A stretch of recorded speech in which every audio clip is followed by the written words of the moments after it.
Mesdames et messieurs, bonjour. Merci de votre fidélité à cette émission Grand Défi. Grand Défi, aujourd'hui, nous allons creuser, nous allons tenter de pouvoir relever un défi.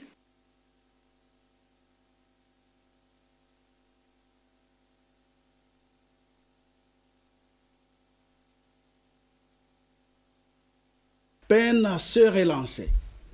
Il y a beaucoup de difficultés et donc il faut y songer. Voilà pourquoi nous avons fait recours à un chef de travaux, mais qui est fils du terroir, mais aussi qui est un acteur du développement. Monsieur le Président Florent Ebondo, bonjour. Bonjour, monsieur le journaliste. Merci d'avoir accepté notre invitation. Je vous en prie, je suis très heureux de répondre à cette invitation que j'ai longtemps attendue. Merci beaucoup. Vous êtes président de l'association Lubao Uni pour le développement intégral, je crois. Oui, exactement. Et ça fait combien de temps que vous avez fait les déplacements de Lubao ou de Lomami ou du grand espace Kasaï? Merci beaucoup pour l'opportunité que vous m'offrez de pouvoir m'exprimer sur ce plateau de notre grande chaîne du pays. Et pour répondre à votre question, je vous dis d'ores et déjà que ça fait très longtemps que je n'ai plus été dans l'espace qui m'a vu naître, dans le Grand Kasaï. Donc c'est depuis l'année 1988 que je suis à Kinshasa pour des raisons d'études. Et depuis, je ne suis plus jamais rentré chez nous. J'apprends les nouvelles de chez nous, toujours par les amis qui s'y rendent. Voilà, donc sinon, je suis informé. Je suis constamment en contact avec nos frères qui sont là. Je suis au courant des réalités liées au développement de notre espace parce que moi-même, j'ai même construit chez nous, à partir d'ici, en utilisant bien évidemment les services de prêtres qui m'ont beaucoup aidé. C'est vous dire que je suis au parfum de réalités liées au développement de notre espace, quoique ne s'y étant plus rendu depuis fort longtemps. Donc ça fait 33 ans. Et approximativement 33 ans. À Lubao voilà, que je suis parti du Grand Kasaï à près de 33 ans, je dirais même plus. Un peu. Et comment est-ce que vous vous informez pour avoir la situation? Parce que vous luttez pour le développement de ces coins-là. Bon, il faut dire que il y a d'abord l'environnement de communication, nouvelles technologies de l'information aussi qui facilite la chose. Maintenant, jusque dans des villages reculés, nous avons les réseaux de télécommunications qui sont installés, qui nous permettent d'échanger avec les responsables, notamment les responsables religieux, les prêtres généralement, nous aident beaucoup. C'est comme dans mon village, là où j'ai construit, là où je suis né. On y a érigé la paroisse catholique. Les prêtres qui se sont succédés là-bas sont toujours en contact avec moi. Et souvent, il y en a même un que nous avons fait venir ici, à nos frais, pour qu'il vienne nous dire le besoin en développement qu'il y a là-bas, notamment au niveau des infrastructures scolaires. Il est arrivé, il nous a donné les besoins en termes de fournitures scolaires. Nous avons acheté et il est parti. Et depuis, nous sommes en contact avec eux. Donc c'est la réalité. Vous pouvez confirmer que donc, les informations qui affirment que Lomami, au lieu d'avancer comme les autres provinces, Lomami est en train de reculer et de se dégrader, de s'enclaver davantage. Vous confirmez? Oui, je confirme. Je confirme parce que lorsque je quittais chez moi, donc mon village natal, pour venir à Kinshasa, pour faire les études universitaires, il y a un véhicule qui me prenait devant la maison de mes parents jusqu'à Kabinda, de Kabinda à Mboujima. Mboujima, je prends l'avion, j'arrive à Kinshasa. 33 ans après, c'est impossible de trouver un véhicule qui vous prenne de Kabinda jusque dans mon village. En un jour. En un jour, c'est impossible. Peut-être pendant cette période de la saison sèche, on peut se débrouiller. Mais c'est à peine que vous pouvez trouver un espace par où ajuster le pneu de votre moto pour arriver jusqu'à dans. C'est très choquant chaque fois que j'ai appris ça parce qu'en construisant les matériels de construction que nous avons envoyés là-bas, on devait les acheminer de Kabinda, Mboujima et Kabinda jusque chez moi. Et je vous assure, c'est des colonnes et des colonnes de véhicules, des villageois qui viennent avec leurs véhicules pour évacuer ces matériels et les acheminer jusque sur les lieux de construction. Alors que ce n'est pas l'argent pour pouvoir louer un véhicule qui avait manqué. C'est vous dire qu'effectivement, on a trop reculé. Et c'est choquant de voir en ce 21e siècle finissant des coins où il y a des gens aussi valeureux, aussi important, les gens qui aiment le travail comme ça, qui soient abandonnés de cette manière-là par les pouvoirs publics. C'est comme ça que nous devons maintenant que nous avons un nouveau leadership au sommet du pays, que nous avons la grâce d'avoir le président qui est un amoureux du pays, qui est aussi un fils du coin. On se doit de pouvoir libérer la langue, comme je l'avais dit dans une des émissions, parce que la parole a un pouvoir libérateur. Parce qu'on dirait, vous ne faites rien. Même si je ne suis pas en mesure de bouger les choses avec les mains, il faut utiliser la parole, il faut parler, il faut sensibiliser le pouvoir public. Parce que ce que vous dites peut tomber sur l'oreille de personnes qui ont l'influence dans l'arcane politique et faire bouger les choses. Ouais. Donc c'est vraiment choquant, il y a du recul, effectivement du recul, et c'est dû à un certain nombre de facteurs. Alors, pourquoi après tant d'années, le Kasaï, l'Omami ne se développe toujours pas? Pourquoi? Bon, je vais tenter de vous présenter mon regard de la chose. J'ai l'impression que dès le départ, le Kasaï comme le Katanga, vous allez voir, même quand vous suivez l'histoire de ce pays, c'était les deux provinces qui avaient même cherché à s'autodéterminer. Ouais. Dès le départ, c'est les pôles où ça vivait. C'est les pôles où on sentait l'élan de développement. Mais vous devez savoir que les espaces, certaines provinces qu'on qualifie de développées là, ont suffisamment bénéficié de l'accompagnement des pouvoirs publics. C'est des provinces où vous allez trouver que l'État a construit. Quand vous circulez à travers le pays, vous allez voir que le Kasaï est l'une des rares provinces où l'État n'a pas construit. C'est déjà où c'était un coin où les gens se sont battus avec opiniâtreté pour présenter ce que vous voyez là. Déjà, il faut féliciter. Alors, donc, pourquoi après tant d'années... Donc, vous voulez dire que le Kasaï s'est construit par les efforts personnels? Je dirais ça, évidemment, parce que quand vous arrivez là, vous allez voir, ce sont des efforts personnels, hein, de personnalité. L'État propriétaire n'a pas assez fait comme il l'a fait dans d'autres provinces. N'a pas assez fait. Alors, revenons à la question de savoir pourquoi, après autant d'années, cet espace ne se développe pas. Je voudrais vous dire que c'est aussi dû au comportement de l'homme politique, à l'intolérance, à la non-assimilation de la culture démocratique au pays. Tout est parti de la lutte du leader Étienne Tshisekedi, avec les 13 parlementaires. Et à l'époque où il était difficile de citer les noms de l'aigle de Kawele, Mobutu, voir des personnalités qui avaient réussi à les défier comme ça, dire non, nous ne vous combattons pas, nous combattons le système, il faut le multipartisme, il faut un système qui permette à chacun de s'exprimer, etc., comme on le voit dans les vieilles démocraties. À cette époque-là, c'était des gens qui étaient trop en avance, qui n'avaient pas été assez compris, au point que cette lutte contre lui a entraîné également le rejet du Grand Kasaï. Ça, c'est mon regard. Et c'est comme ça que les gouvernements qui se sont succédés depuis cette époque-là, vous allez remarquer qu'ailleurs, il y a trop d'attention du pouvoir public par rapport à cet espace-là. Mais tout autour de Mobutu, il y avait le Kasaïen. Voilà, nous avons un problème de système. Nous avons un problème systémique, n'est-ce pas? Un individu dans un système, je ne sais pas ce qu'il vaut. Et puis dans un système... Vous voulez dire que ces acteurs-là qui étaient tout autour de Mobutu n'étaient pas influents? Ils ne pouvaient pas influencer Mobutu à faire quelque chose au Kasaï? Ils pouvaient le faire, mais quand vous vous placez dans ce contexte-là, c'était très difficile de trouver les gens avec assez de courage comme l'avait Étienne Tshisekedi Mulumba, avec les 13 parlementaires. Vous voyez ça souvent, regardez autour des grands hommes politiques, même le comportement des conseillers des grands hommes politiques.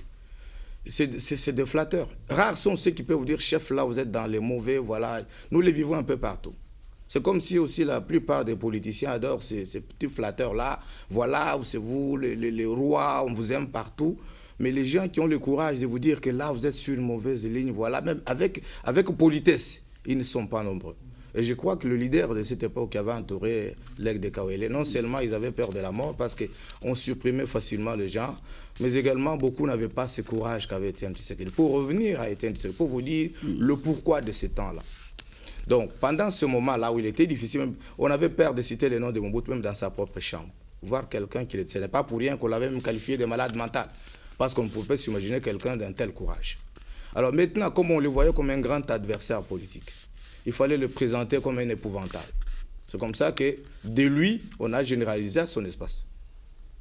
Bomamboa, Bomamoulouba, Tikamboa. Tu vois les stéréotypes qu'on avait développés. Ce parti de là, parce qu'on disait qu'en vendant cette image-là, d'un homme indigeste, d'une communauté des indigestes, des gens dangereux pour le pays, Et une fois aux élections, il ne passera pas.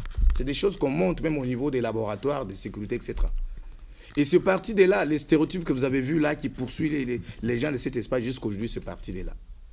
Et malheureusement, les gens qui se sont succédés ont continué à suivre les choses. Je vous dis pourquoi même les gens sont arrivés à dire que le Kasaï ne construit pas chez eux. Ouais.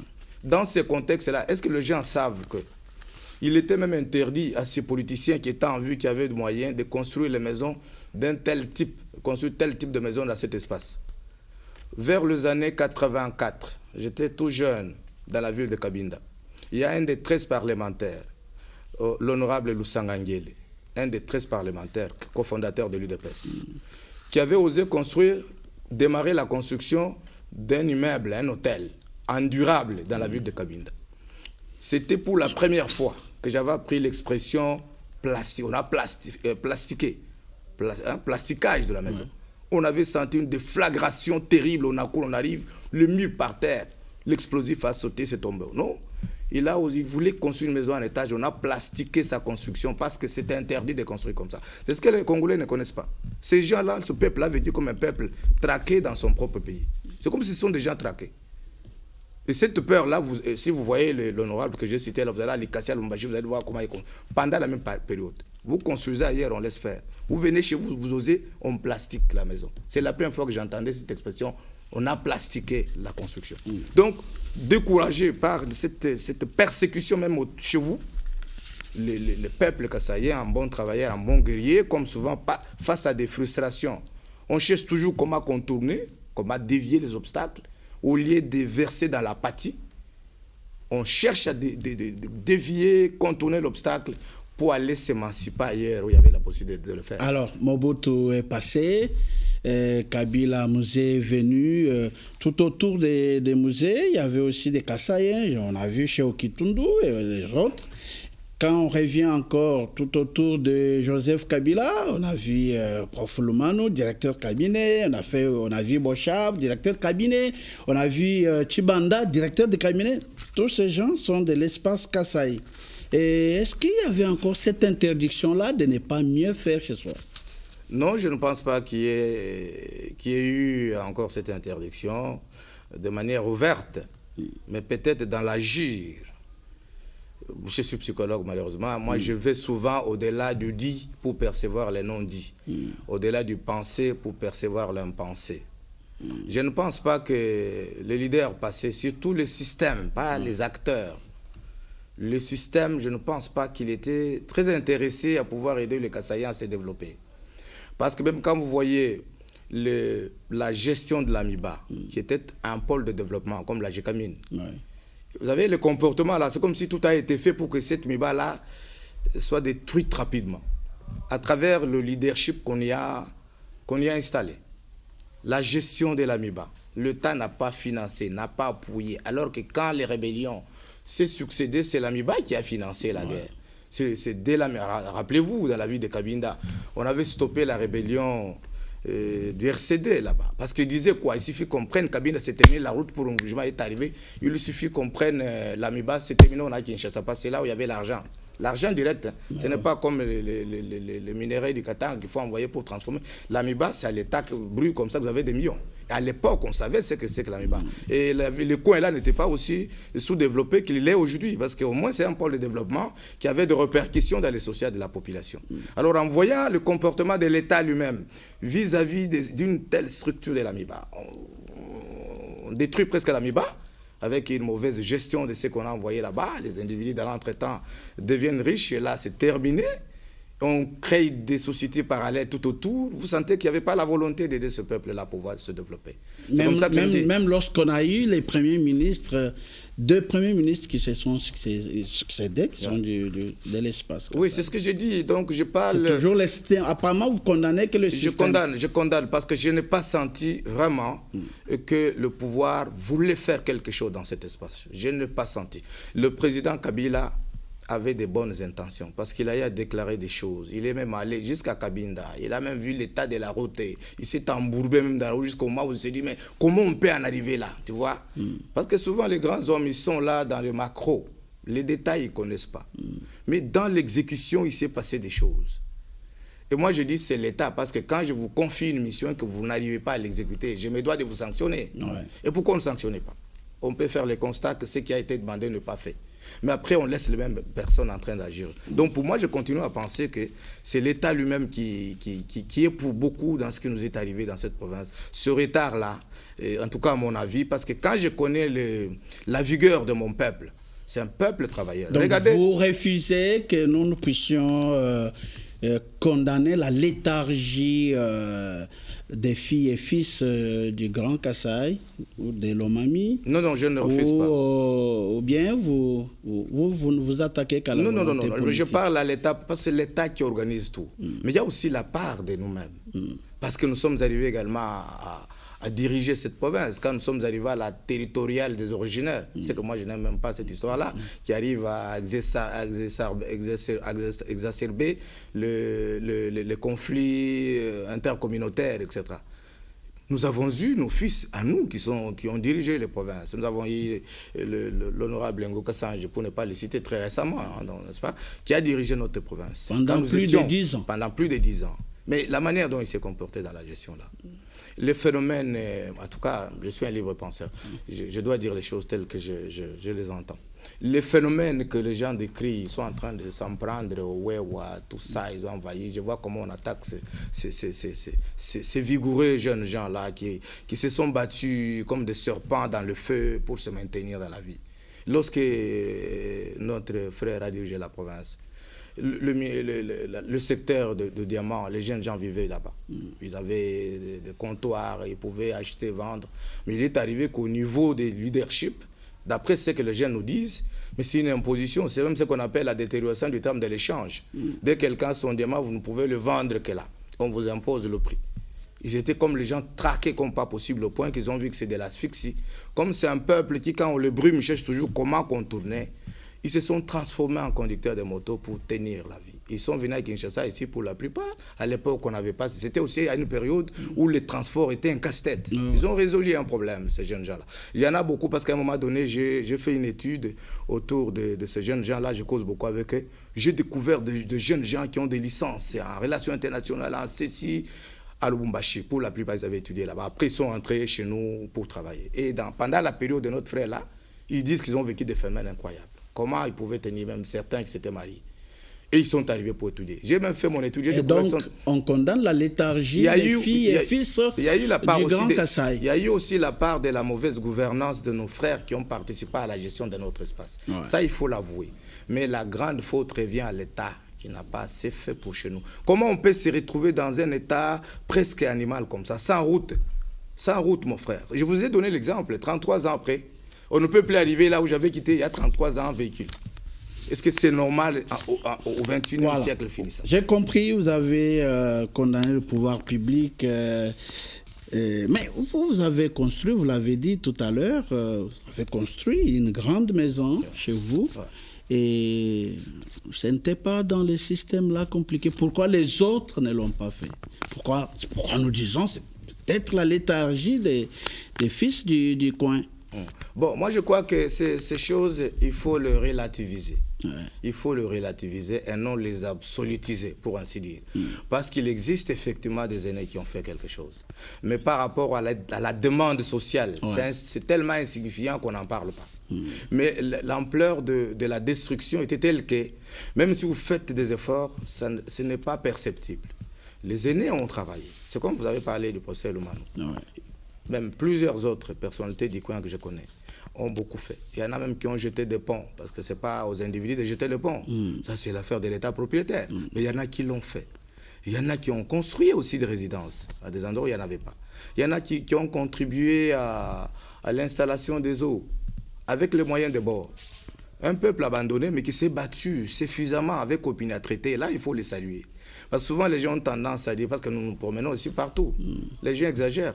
Dans toutes les provinces là, les individus n'ont pas plus fait que des Kassaïens chez eux. C'est parce qu'eux ont bénéficié de l'appui de l'État propriétaire.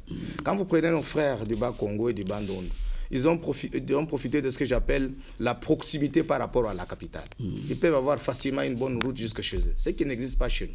Le fait qu'on soit proche de la capitale, il y a aussi des retombées, des bénéfices que les gens enclavés comme nous ne pouvons pas avoir. Vous savez que jusqu'au moment où je vous parle, un sac de ciment dans mon espace, vous allez l'acheter à près de $50. Quand je construisais à l'époque, j'achetais le sac de ciment à $50 à l'époque. Vous devez l'acheter à Cabinda, à Mujima et des cabines de vélos pour tout ça. Donc nous sommes un peuple très enclavé avec des réalités particulières. Pas de route, pas d'eau potable, même la nourriture, une bonne nourriture pose problème. Et pourquoi ça persiste jusqu'à aujourd'hui? Bon, pas d'électricité. L'électricité pour l'avoir, bon, je crois qu'il y a aussi des initiatives privées qui pouvaient aider. Je salue ce que j'ai appris là. Le démarrage, l'évacuation de matériel qui pourra servir à la construction du barrage de Katende. Méga structure qui pourra permettre à tous ces grands espaces-là d'avoir le courant, parce que le facteur courant, c'est un facteur de développement. Je dis merci au gouvernement de la République, particulièrement au chef de l'État, parce que j'ai appris déjà qu'un train déjà parti de Lubumbashi vers le lieu où sera érigée cette infrastructure. Donc, l'absence d'électricité, comme je vous disais, c'est l'État propriétaire. Parce qu'il y a des coins où il y en a sur décision de l'État propriétaire. Qu'est-ce que les Kassaïens, même pris individuellement, pouvaient-ils faire si l'État ne le décide pas? Le courant d'Inga part du Bas-Congo, Bandundu, traverse le Kassai jusqu'au Katanga parce qu'il y a les minéraux avec ampleur là-bas. Bon, et on en est resté là. Qu'est-ce que nous, on pouvait bien faire? Évidemment, il y a des barrages où on pouvait dire ceux qui en ont eu le moyen, c'est là où je condamne les aînés, parce qu'il y en a qui ont travaillé quand même dans un système où ils se sont fait de la fortune. Oui. Ils pouvaient quand même faire quelque chose. Comme j'ai suivi un Congolais très digne que j'ai aimé en l'écoutant sur Top Congo hier, qui a dit qu'il y a des générations qui doivent apprendre à se sacrifier pour que les autres après vivent mieux.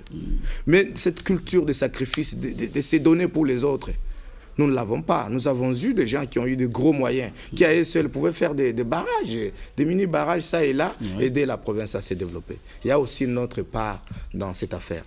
Et il en est de même également des routes. Je vous ai parlé des routes, c'est là où j'ai trop à dire. Là, même au niveau de gouverneur, je ne sais pas les types de gouverneurs que nous sommes en train d'avoir. C'est comme ça que, personnellement, je suis contre l'utilisation des commerçants comme des politiciens, comme des managers en politique. Je suis très contre. Quand vous prenez quelqu'un qui est un grand commerçant, un grand faiseur d'argent, vous lui donnez le pouvoir public, il va se servir de ce pouvoir-là pour se faire la fortune, abandonner les autres. Parce que c'est des gens qui cherchent le profit. Des commerçants, quand il a des millions, vous donnez un franc, c'est comme s'il perd. On a confondu des choses. Comme ça, vous avez dans la territoriale, là où on a mis des grands hommes d'affaires, ça n'a pas très bien marché, peut-être pour eux-mêmes. Sauf là où il y a des gros moyens, où il y a des façades comme ça. Ouais. Ces gens-là ne sont pas faits. Il faut encourager des entrepreneurs demeurer dans leur secteur, laisser quand même les techniciens et certains politiques initiés. Les administratifs, par exemple, les technocrates, faire ce travail. Vous voyez? Alors, nous avons les gouverneurs qui sont incapables même d'organiser le service de cantonnage manuel. Moi, j'ai toujours dit ça dans les forums pour donner des conseils même aux gouverneurs qui sont... Pourquoi ils sont incapables d'organiser les cantonnages manuels? En attendant que l'État propriétaire intervienne dans son programme d'action pour développer tout le pays. Ça demande de gros moyens, il y a du temps. Mais de l'entretemps, les routes des dessertes agricoles, on peut organiser la population. C'est être manager. On peut organiser la paix. Avec de petits moyens, on paye les cantonniers, parce que nous, à notre époque, même mon père a été utilisé comme cantonnier. Je parle de ça parce que je voyais. Ils avaient même tout un camp à eux. Ils terminent de faire le travail jusqu'à 10h, ils vont au champ. Parce que mon père faisait le champ. C'était un grand travailleur. Et j'ai vécu ça. Des routes propres. On sait que de tel village à tel village, c'est un tronçon de tel village. Ils les font jusqu'à ce niveau. Les gens de l'autre village prennent. Et vous venez avec le véhicule normalement. On sait évacuer les trop pleins de production qu'il y a chez nous, qu'on ne sait pas écouler, pendant que les autres se moquent de nous, qu'on ne travaille pas chez nous. Et pourtant, on a un peuple terriblement travailleur. Voilà. On va prendre une pause. On suit un élément sur l'enclavement du Kassai et la sollicitation de l'évêque de Cabinda, et puis on va revenir. Merci. Le diocèse de Cabinda dans la province de Lomami connaît un retard déplorable dans son essor suite aux conflits tribalo-ethniques. L'évêque du diocèse a fait ce constat 9 mois après son investiture. En séjour à Kinshasa, Félicien Tambwe Kassembe sensibilise les filles et fils de son diocèse en général et ceux de Lomami en particulier à la réconciliation et à l'unité sans lesquelles le développement est impossible dans cette partie du pays. Nous avons besoin de faire quelque chose chez nous pour alléger un tant soit peu les conditions de vie de notre population. Mon premier voyage pastoral m'avait conduit vers Lusambo. J'ai vécu ce que je n'avais jamais vécu dans ma vie. Parcourir 60 km en plus de 30 heures, sans dormir, sans se reposer. Ça concerne aussi Cabinda. Les 40 km en partant de Cabinda vers Mbujimaï, ou les 40 km en partant de Mbujimaï avant d'arriver à Cabinda, sont un casse-tête perpétuel. Nous ne savons pas quand ça sera la fin. Réagissant aux propos du prélat catholique, l'honorable professeur Adolphe Lomanou a reconnu que l'arrière-pays était abandonné et que maintenant les rationner pour que tout le monde s'y implique. De Cabinda, qui est à cheval entre 3 provinces, puisse effectivement contribuer au développement. Et de tous les temps, j'ai dit à Monseigneur que moi je vous soutenais, je suis parmi et je vous compte parmi les acteurs de ce développement-là. Moi et ma famille, nous sommes très très engagés pour l'accompagner. Mais nous ne l'accompagnons pas comme si c'était lui l'acteur principal. Nous sommes tous des acteurs de tous les temps, que vous êtes parmi les acteurs potentiels du développement de cette contrée-là. Voilà, Président Florent, vous venez de suivre cet élément. Quelle est votre appréhension? Vous avez suivi l'évêque Félicien Tambwe, vous avez suivi également les professeurs Lomanou Moulenda. Comment vous réagissez? Non, je suis très heureux, très content de revivre ce moment que nous avons passé à l'occasion de la réception de notre nouvel évêque Félicien Tambwe. Ici, j'étais là, j'étais même parmi les gens qui ont été utilisés aussi dans l'organisation par les amis, dont Eddie Mukendi, de résumer-moi, mon ami et frère qui nous a quittés. Et le fait que nous avons présenté, comme nous en parlons ici, les réalités de chez nous qu'il a découvertes. Un monde où les gens sont quasiment abandonnés, où il faut les bras de tous les fils et de toutes les filles pour pouvoir relever le défi. Parce que même quand nous parlons de l'État là, l'État c'est vous et moi. Et c'est un message de veille de conscience. Vous avez suivi le professeur Lomanou que je salue en passant, qui est un des leaders, un des grands acteurs de notre espace, et qui avait également pris la parole pour dire que l'évêque est un acteur, bien évidemment, mais il est autant acteur que nous tous. Nous avons besoin tous d'agir, chacun ce qui les concerne, pour pouvoir développer l'espace de chez nous. L'évêque est allé jusque dans mon village, là dont je vous ai parlé. Il est allé jusque là. Il a souffert pour y arriver. Souffert. Pour faire 5 km, vous dormir en cours de 2 jours. Imaginez-vous les réalités qu'il y a là. Parfois, lui-même est arrivé à descendre de son véhicule, prendre la bêche, dégager la route et tout ça pour s'effrayer les champs. Voilà dans quelles conditions mon peuple vit là. Et donc, je ne peux que relayer le message véhiculé par l'évêque avec le professeur que nous venons de suivre, qui est un des grands acteurs, un des grands leaders. Donc, c'est d'abord un politique, en même temps un scientifique et un professeur d'université, un parent. Je les invite, tous les aînés, et nous tous, parce que nous ne sommes plus enfants, nous sommes devenus aussi adultes comme eux, à pouvoir nous unir. L'union fait la force, pour faire quelque chose chacun chez nous. Parce que nous sommes régis par la loi de la complémentarité. Ce que j'ai, ce que vous avez, comment ensemble, on peut faire quelque chose. Et c'est ce message-là que nous sommes en train de relayer. Parce que chez nous, mon frère, comme je vous ai parlé de réalité, de production agricole, les gens vous travaillent beaucoup. Mais ils n'ont même pas où écouler leurs produits agricoles, par manque de voies d'évacuation. Les rares personnes courageuses, les jeunes, utilisent les vélos on les appelle les moussoukmènes. On m'a amené les images, je pleurais. Vous voyez un vélo surchargé, quelqu'un avec près de 200, 300 kilos sur un vélo, avec des cordes, se battant comme ça, comme un serpent dans le feu, tentant d'arriver dans les grands centres d'évacuation. Sur des routes inexistantes, quasiment, comme je vous dis là. mis à mort un des leaders de chez nous, qui est député provincial, nous a même dit des situations. On a trouvé un Moussoukoumène avec son vélo. Il est endormi, il est déjà mort. Seul, on le trouve mort. Voilà les conditions, la tragédie, les conditions dans lesquelles les gens du Kasaï vivent. Et nous sommes au XXIe siècle. 21e siècle, je vous dis. Et c'est de cela que mon Seigneur parle. En tant qu'homme de Dieu, nous devons avoir des aînés qui ont la puissance de fédérer. Dans le Grand Kasaï, dans la Lomami principalement, les gens doivent apprendre à s'accepter mutuellement, à se tolérer. On peut être dans de telles formations politiques, des formations politiques différentes, on demeure frères. Soyons comme les Blancs auprès desquels nous allons nous ressourcer en démocratie. Nous sommes certes des partis différents, avec des idéologies différentes, mais nous demeurons fils du même pays, du même espace.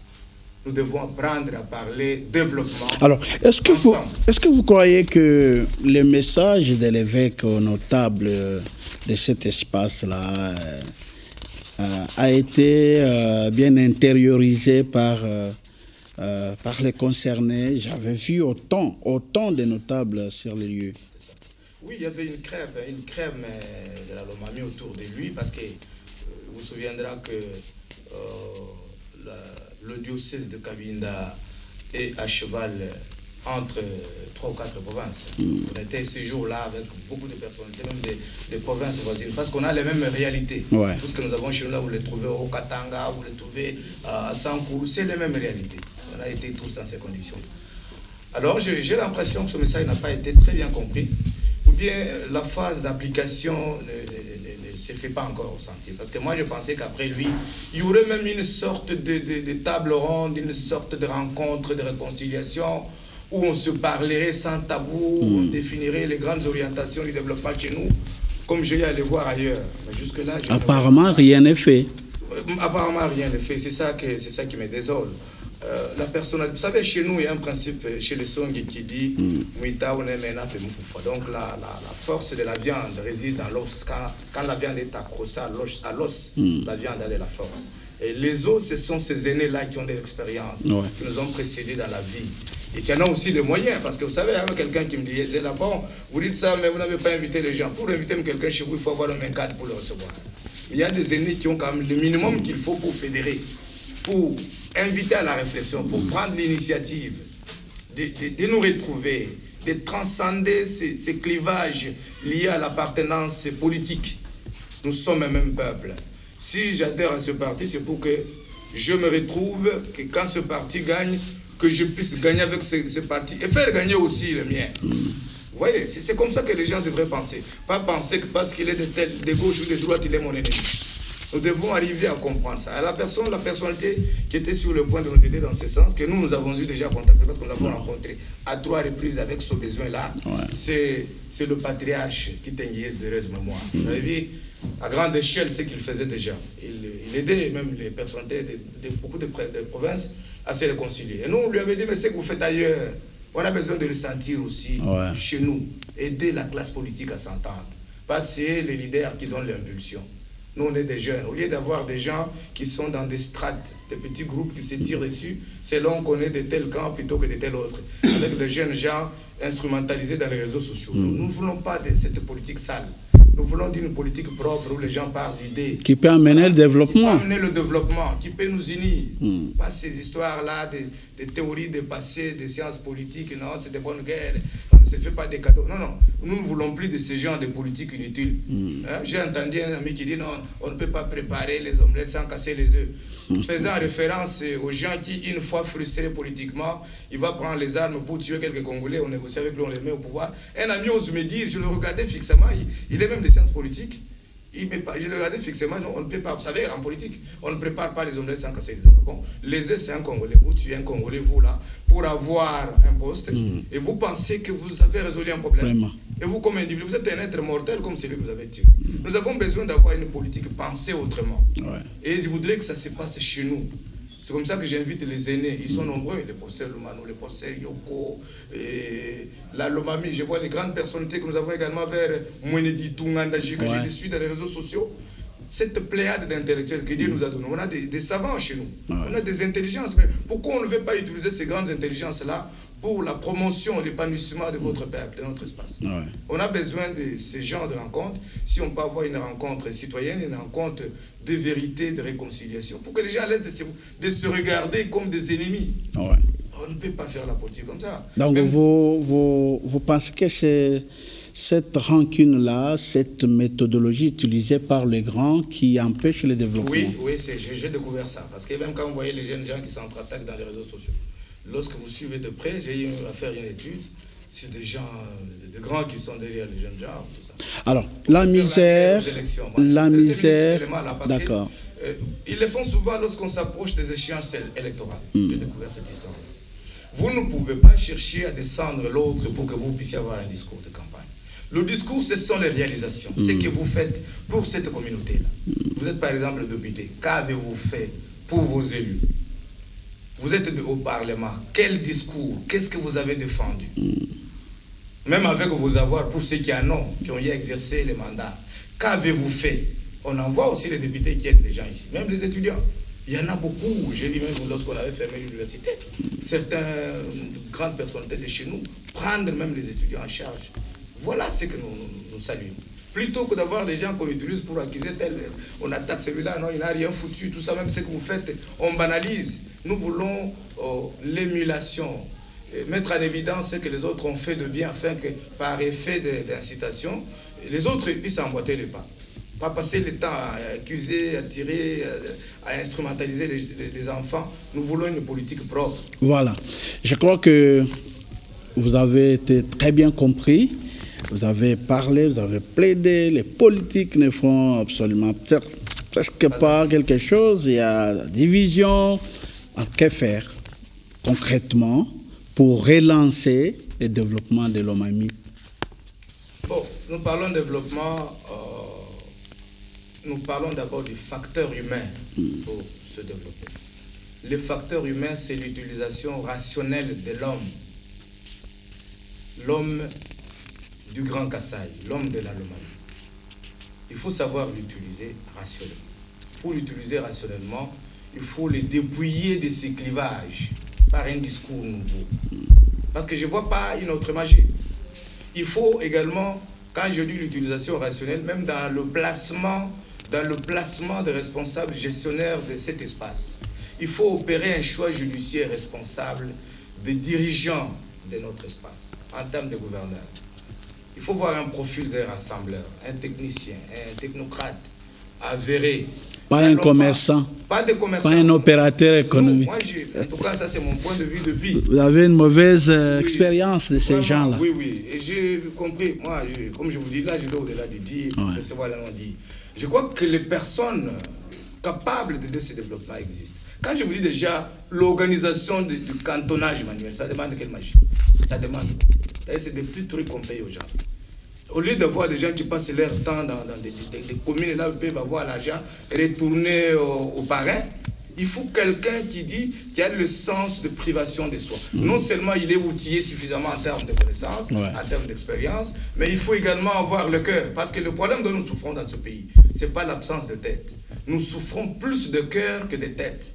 Les têtes, on en a, les gens suffisamment formés, mais qui n'ont pas l'amour patriotique, qui n'ont pas l'amour du pays, qui n'ont pas l'amour du bien, la peur du bien commun.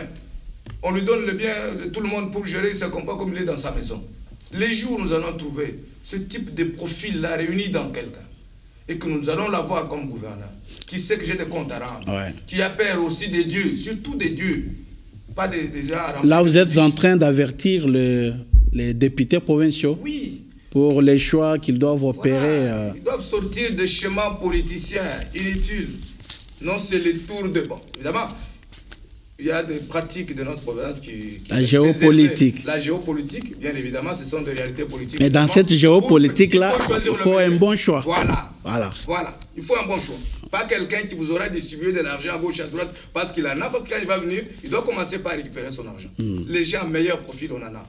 C'est un espace gâté par lui en termes de ressources humaines. On ne sait pas encore non seulement les identifier, mais également les utiliser. Les jours où on pourra utiliser rationnellement ces ressources humaines qui sont disponibles pourtant chez nous, eh bien, je crois que la province pourra décoller. Alors, par où est-ce qu'on peut commencer? peut commencer par où? Vous parlez des élections, on peut élire un bon type qui a un bon profil, c'est bien. Et la personne qui va venir, s'il a un bon profil, vous pensez qu'il pourra... Bon, les priorités, vous savez, nous sommes dans une province où tout est priorité. Ouais. Maintenant, vous allez chercher les priorités urgentes. Hein? Bon, pour moi d'abord, quand vous êtes là, la première des choses à faire, c'est se battre pour le désenclavement de cette entité. Les routes, comme je parle, c'est un grand facteur de développement des voies de communication. Parce que nous sommes pas encore une province très industrialisée pour s'attendre à grand chose. C'est vrai que nous avons aussi le diamant, mais ce n'est pas assez exploité. Nous sommes même chez nous là, à Lubao, avec un diamant, le diamant ciel ouvert. On m'a parlé à Boulanda, Kishiko, tout ça vers Lubao. Il y a des jugements de diamants, on sent même qu'il y a des minéraux non exploités. C'est plein là-bas. Mais c'est des choses qui demandent de moyens, de prospection, etc. Mais là, par où on peut commencer immédiatement lorsqu'on est gouverneur, par exemple, c'est d'abord le désenclavement avec la route et puis l'agriculture. Voilà, quand je dis route, c'est pour évacuer. Ouais. Et même au niveau de l'agriculture, il faut chercher à organiser la population dans ce qu'on appelle les coopératives. Ouais. Ce sont des structures communautaires, des structures de solidarité. À l'époque, quand je fus petit, il y avait des activités de ce genre. Vous pouvez vous retrouver comme ça avec quelqu'un qui n'est pas fort pour faire le champ. Il n'est pas fort. Mais on applique ce qu'on appelait kitadi chez nous, je ne sais pas ce que ça veut dire en français. C'est-à-dire vous vous groupez, par exemple, au nombre de 20. Vous allez faire le champ en groupe, vous vous alignez 20 personnes. En neige, vous pouvez faire 200 sur quelque chose. Celui qui est moins fort est couvert par la force des autres. Celui qui par lui-même ne peut pas voir un grand champ, là, grâce à la présence des autres. Si on peut avoir les intelligences à organiser la population dans des coopératives, selon les secteurs d'activité, les agricultures, hein, les agriculteurs, les éleveurs, vous les organisez, et je crois que ça peut marcher parce que déjà d'eux-mêmes, ce sont des travailleurs. Ils sont déjà découragés parce qu'il y a l'absence de l'accompagnement de l'État. Voilà, nous sommes à la fin de l'émission. Un mot à tous les notables du Grand Kasaï en général, mais de la Lomami en particulier. Non seulement je les salue, mais également j'invite tous les notables du Grand Kasaï à l'unité, à réaliser que nous ne pouvons rien obtenir si nous ne sommes pas unis, à penser chez nous, à comprendre que l'espace politique a changé et qu'il n'est plus le moment de fouiller chez nous pour aller investir ailleurs. Regardez comment on nous insulte. On montre les gens qui vont au train, qui vont envahir les autres, ils ont fouillé chez eux, il y a la faim, etc. Et pourtant, ces gens-là ne sont pas plus forts que nous. Même physiquement parlant, vous connaissez le type de population qu'on a chez nous. Et donc, c'est le moment de rentrer chez nous pour investir, pour développer, pour organiser la population. Et que nous commencions d'abord par nous organiser, nous réconcilier nous-mêmes. De considérer la politique comme une activité de gestion de la cité qui n'est pas une fin en soi pour que nous puissions nous rentrer dedans. C'est le message de l'unité, principalement, que je lance à tous les notables du Grand Kasaï et de l'Omami en particulier. Voilà, Monsieur Florent Ebondo, on a fini tout ce qu'on pouvait dire. Et par rapport à votre association Lubao Uni pour le développement intégral, un mot.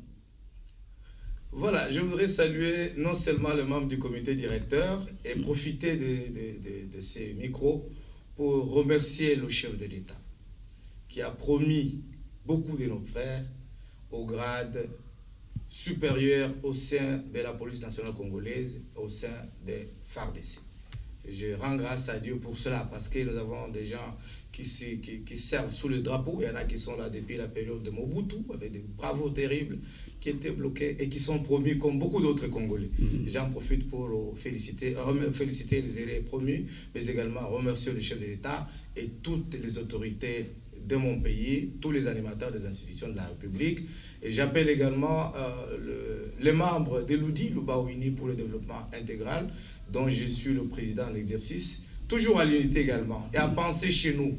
Il y en a beaucoup qui sont en train de construire. D'ailleurs, une des personnalités promues au grade de colonel Fould dans les FARDC m'a même dit comment il a démarré sa construction dans son village qui est situé à 15 km de chez moi. C'est vous dire que le message est en train de passer. Inviter les gens à la politique positive, inviter les gens à penser développement et agir développement. Parce qu'il ne suffit pas de parler, de penser, il faut aussi poser des actes. C'est ça le message que j'adresse à tous les membres de Lubao Uni pour le développement intégral, disséminé aussi bien dans le pays qu'à travers le monde entier.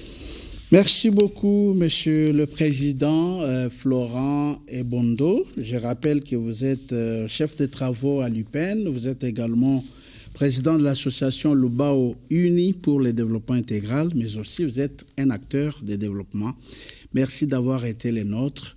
Voilà, mesdames, messieurs, qui met terme à cette émission Grand Défi. Merci de l'avoir suivi. La suite au prochain numéro. Au revoir.